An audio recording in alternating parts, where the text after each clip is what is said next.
Hello बच्चों, में आज आपको एक कहानी सुनाने जा रहा हूँ। आप इस स्टोरी को जरूर सुने, आपको मजा आएगा और आप इससे कुछ सीख सकेंगे। तो फिर चलिए शुरू करते हैं। पलकगोर नाम एक गांव था। उसके पास एक भयानक जानवरों वाला जंगल था। वहां पे कोई नहीं जाता था, लेकिन उस गांव के दो बच्चे थे। उनमें से एक का नाम चिकुलू और दूसरा का नाम मीकू था। सभी गांव के लोग उस जंगल में जाने के लिए डरते थे, लेकिन ये दोनों खेलते खेलते उस जंगल के अंदर चले गए। पहले जंगल में प्रवेश करते वक्त इतना घना जंगल नहीं था, लेकिन कुछ देर और चलने के बाद ये दोनों एक बहुत ही घना वाली जगह पर पहुंच गए। अब दोनों को डर लगने लगा उस जंगल में, लेकिन ये दोनों एक साथ अपने आप का हाथ पकड़ के चलने के फैसला किए। लेकिन कुछ देर बाद वहां पे एक शेर की दहाड़ने की आवाज आई। तब ये दोनों डर के मारे भागने लगे। भागने के चक्कर में ये दोनों का हाथ एक दूसरे से छूट गया और जंगल घना होने के कारण दोनों एक दूसरे से अलग हो गए और रास्ता भटक गए। दोनों भागते भागते रुक गए जब शेर की आवाज बंद हो गई। अब दोनों क्या करें? वे एक दूसरे से बिछड़ चुके हैं। अब दोनों सहस बांधकर जंगल में आगे बढ़ने लगे। दोनों छुप छुप कर आगे बढ़ने लगे, क्योंकि कोई खतरनाक जानवर की नजर न पड़े उनके ऊपर। चिकलू की जंगल में आगे बढ़ने की दौरान और कुछ चिड़ियों को देखा कि किस तरह चिड़िया घोंसला बना रहे हैं, और एक घोंसला में देखा कि कैसे एक माँ चिड़िया ने उसके बच्चे को खिला रही। उसे देखकर चिकलू को बेहद खुशी हुई। कहा कि जंगल कितनी सुंदर है, और आगे बढ़ने लगा। फिर एक फलों का बगीचा देखा। उन पे बहुत सारे नाना प्रकार फलों हैं, और वहां पे बहुत सारे बंदर हैं जो कि खेल रहे हैं।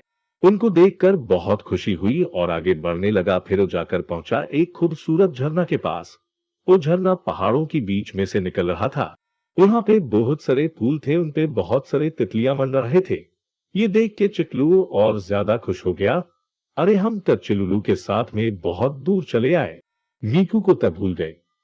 चलिए मीकू को देखते हैं कि वो क्या कर रहा है। मीकू जब चिकलू से बिछड़ा तो वो एक हिरन देखा। हिरन उसका खाना खा रहा था। मीकू ये देखकर खुशी हो रहा था कि अचानक एक शेर चले आया और हिरन को पकड़ लिया और मार दिया। और फिर मीकू को शेर ने देख लिया।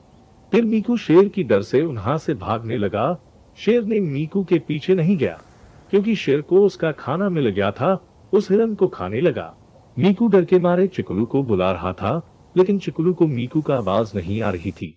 जैसे मीकू आगे बढ़ने लगा, फिर उसने एक चूहा देखा। चूहा खेल रहा था और एक वहां पे सांप भी थी जो कि चूहा को देख रहा था। सांप ने चूहा की ओर बढ़ने लगी। मीकू वो देखकर भाग जाता है। भागते मीकू फिसल के गिर जाता है।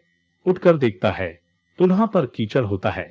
उन्हा जब चिकलू को आवाज देता है तो उन्हें पे मीकू का प्रत्युत्तर आता है कि वो उन्हा पे है, क्योंकि चिकलू जंगल में झरना के पास था और मीकू को वहां पे कीचड़ मिला। कीचड़ तब पानी से ही होता है ना दोस्तों। फिर मीकू भी झरना के पास था। फिर दोनों एक दूसरे की ओर भागकर एक दूसरे के पास पहुंच जाते हैं और दोनों एक दूसरे की गले मिलते हैं और रो लेते हैं, ये याद करके कि अगर ये दोनों यहाँ पे सारे जीवन के लिए खो जाते तब, लेकिन दोनों सही सलामत एक दूसरे से मिलाए। इसलिए दोनों भगवान को शुक्रिया अदा करते हैं। फिर जंगल से बाहर निकलने की तैयारी करते हैं। फिर कुछ घंटे बाद वो दोनों जंगल से बाहर निकल आते हैं। शाम हो गई थी। जंगल से निकलते निकलते फिर दोनों ज्यादा बात ना करके अपने अपने घर को चले गए। सुबह जब वो दोनों स्कूल गए तो उन दोनों ने अपने अपने दोस्तों को उनके जंगल जाने की बारे में बताने लगे। यहाँ दोनों ने अलग अलग तरह से अपनी कहानी बताई। एक ने जंगल कितनी खूबसूरत है उसकी बारे में बताए, और एक ने जंगल कितनी खतरनाक है उसके बारे में बात की। फिर दोनों दोस्तों के साथ खेलने लगे।